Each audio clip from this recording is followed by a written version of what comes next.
We are currently considering the Defense Authorization Bill. We have considered this most years annually for many decades. Typically, though, we'll have a robust debate, we'll have amendments offered, and we'll try to have participation by senators from all over the United States geographically represented in the debate. That won't happen this year. There will be no debate. It'll be very controlled and circumscribed, and there won't be amendments. This is disappointing to me because I think there are some very important issues that need to be brought up, and one of those is emergency powers. Our founding fathers understood that it was very important to divide these powers between the executive branch, the legislative branch, and the judiciary. Over the past 100 years, though, we've had a gradual evolution of these powers towards the executive branch, and we now have a very, very strong executive branch that in many ways is able to control the narrative and ultimately to control the country. In the 1970s, Frank Church wrote these words, which I think represent a problem that existed then and even more so now. He wrote, "Hundreds of statutes clothe the president with virtually unchecked powers with which he can affect the lives of American citizens in a host of all-encompassing ways. This vast range of powers, taken together, confers enough authority on the president to rule the country without reference to normal constitutional processes. Under the authority delegated by these statutes, the president may seize property, organize and control the means of production, seize commodities, martial law, seize and control all transportation and communications, regulate the operation of private enterprises, restrict travel, and in a plethora of particular ways, control the lives of all American citizens." These words were written by Senator Frank Church in a 1977 Law Review article, but they're still true to this day and even more worrisome. The Church Committee's investigatory work was famously convinced many in Congress that the time had come to reassert congressional checks and balances on the executive that had become all too powerful. It's ironic that the powers that be still conspire to this day to hide the work of the Church Committee. I've been trying for over a year to read the classified version of the Church Committee. All right, this is not some sort of new document. This is a document from 1976. But the powers that be have prevented me for over a year from reading the classified report. You got to wonder, does that mean they have something to hide, or does that mean that they love power so much that they don't want to share it? The National Emergencies Act of 1976 was supposed to be a reform of presidential emergencies. It was supposed to limit the power of presidents. In that act, they actually gave a legislative veto. If an emergency were invoked by a president and the majority of Congress voted it, they would be legislatively able to reject that emergency. The court ultimately ruled, though, that that would have to be signed by the president, effectively meaning that if a president declares an emergency, a majority of us say we don't think that should be declared, he vetoes it. It now takes 2/3 of us to overcome a presidential emergency. This is a very high bar and makes it nearly impossible to stop a presidential emergency. Essentially, the National Emergencies Act enforcement mechanism became toothless when the court got rid of the legislative veto. Subsequently, Congress must muster this veto proof, or 2/3 vote. To thwart a rogue president, it currently takes a 2/3 majority vote in both houses to overturn a veto. This is a very high bar. Consequently, we live in a country Frank Church would barely recognize. In some ways, the United States of America is a monarchy in disguise. The United States maintains the veneer of a constitutional republic, but often operates as an elected monarchy in which the president exercises awesome and unchecked power by decree and in perpetuity. If you look at the emergencies on the books, some of them have been on the books for 50 years. If you look at the potential emergencies that could be declared, you would be shocked. This dangerous imbalance of the constitutional separation of powers is not simply aggrandizement by the executive branch. It is something that Congress has actually been complicit with. Congress has essentially made itself a feckless branch of the federal government by granting the president so many emergency powers and refusing to regularly vote on the termination of national emergencies as required by current law. The emergencies go on and on. Our concern should not merely be to restore Congress to its proper role in our place of Madisonian system of government. Rather, our true focus should be to restore the founders' vision of a government of limited and diffuse powers that is devoted to securing our inalienable rights. A government that disperses power among separate, distinct, and competing branches is a government that is less likely to violate our liberties. We owe the people nothing less than the restoration of constitutional principles, of separation of powers, of checks and balances among the branches of the federal government. I've offered a significant step towards revivifying the founders' vision. I've introduced a bill called the Republic Act, which is an amendment to this bill, but likely will not be considered because the powers that be don't want debate or amendments. But this amendment, were it considered, would restore Congress's role in governance by requiring that declarations of national emergency expire after 30 days.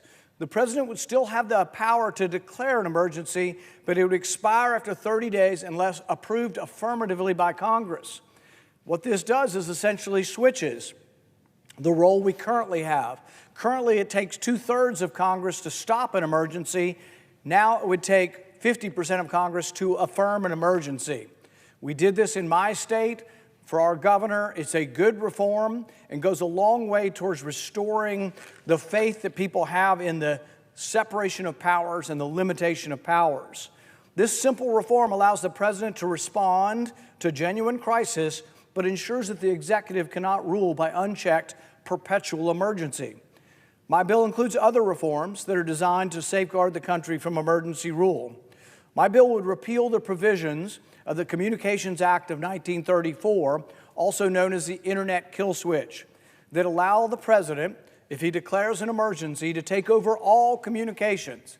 Now, this emergency, fortunately, has never been declared, but simply having this on the book for so long is a threat that someday a president might occur who says, I'm going to take over all communications and I will shut them down. That is a power so ominous, no president of either party should ever have that power, and this bill would remove that power.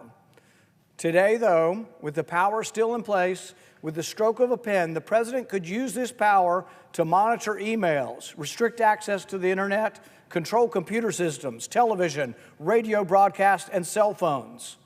Long-standing use of this power would effectively eviscerate the First Amendment.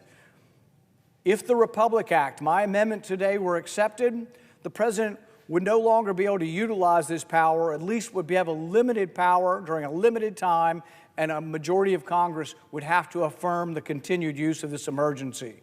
Emergency powers were not the type of rule our founders anticipated for our country. The other name for emergency rule is martial law. It's something all of us should object to and say that should only happen in an exceptional case, be very limited, and have the ability of Congress to overturn. If anyone doubts that emergency powers can be abused, just look to Canada. As Jean Healy of Cato Institute wrote, America's neighbor to the north offers a cautionary tale about the risks that broad emergency powers could be turned inward against political dissent. In early 2022, Canadian Prime Minister Justin Trudeau faced a mass protest against COVID-19 restrictions, in which Canadian truckers obstructed key border crossings and effectively shut down the capital city with their rigs.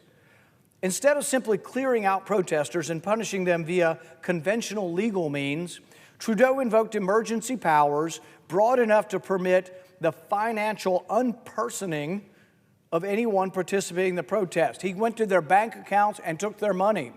When people raised money voluntarily through crowd financing to help these truckers, he stole that money as well through martial rule. Without any rule of law, he took the money. No transaction with the protesters. He took their money.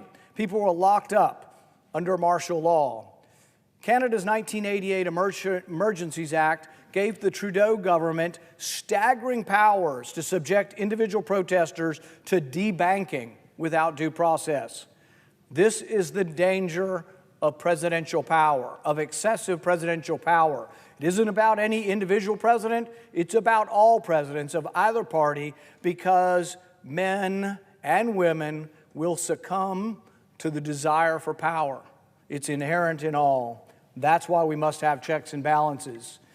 Deputy Prime Minister and Finance Minister Chrystia Freeland put it this way in describing Trudeau's martial law.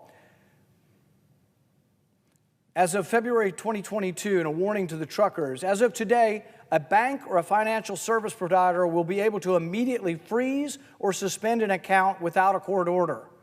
The government of Canada, essentially Trudeau, could freeze a bank account without a court order, without due process of law. We are today serving notice. If your truck is being used in these protests, your corporate accounts will be frozen. The insurance on your vehicle will be suspended. Send your trailers home. And while native-born Americans may think that emergency powers are to be used to target others, I would venture to guess that the Canadian truckers protesting COVID-era mandates didn't expect that their government would treat them as foreign adversaries and freeze their accounts. If it can happen in Canada, it can happen in the U.S. Expansive emergency powers do not end there. Today in the United States, a country that owes its very existence to tax revolt, the president can unilaterally impose and raise taxes on foreign imports. Now, some of that power, unfortunately, Congress gave to the president, but it was a mistake, and we should take the power back. The rallying cry of our American Revolution, no taxation without representation, was not just a protest of the past, it's a core principle of American governance. And yet Congress, in its feckless desire to abscond on all responsibility, said to the president, you can have it, we don't want it, you can raise taxes anytime you want without a vote of Congress. Terrible idea. Our Constitution was designed to prevent any branch from overstepping its bounds. Unchecked executive actions, enacting tariffs on our citizens without a vote of Congress, threatens our economy, raises prices on everyday goods, and erodes the system of checks and balances that our founders so carefully crafted. The Republic Act, the reform of emergency powers, the limitation of emergency powers would correct this. We end up saying to the president that you can't declare an emergency to raise a tax. Our founding fathers were very specific. Not only did taxes have to originate in Congress, they had to originate in the House before coming to the Senate, because the House was seen as being closer to the people. And yet here we are talking about vast taxes being levied by one person through emergency powers. We should not let this stand. Finally, the Republic Act, by reform, requires the president to disclose presidential emergency action documents to the Congress. What are these? These are executive orders are prepared in anticipation of a wide range of emergency scenarios. These documents are kept secret, and Congress has historically had little oversight or insight into how many exist, what they say, and what are the powers that the president anticipates taking in an emergency. Although the documents have never been made public, there have reportedly been emergency orders designed to unilaterally suspend habeas corpus, impose censorship, and seize property without warrants. We don't know for certain because they will not reveal these executive orders, but we do know that they exist. Congress desperately needs to see these documents to conduct oversight of these secret plans that can threaten basic constitutional rights. We do not have to accept as inevitable or as an inevitability the degeneration of a republic into a rule by an all-powerful executive. We do not have to live in a monarchy disguised as a republic. We would do well to remember Montesquieu, who wrote that when the executive and legislative powers are combined into one branch, no liberty will remain. It's time to reclaim the authority of Congress and protect the liberties of people by paring back the vast emergency powers delegated to the president. I hope the powers that be will change their mind and see fit to allow a vote on this amendment. There is significant bipartisan support. We passed it out of committee, I believe, 13-1.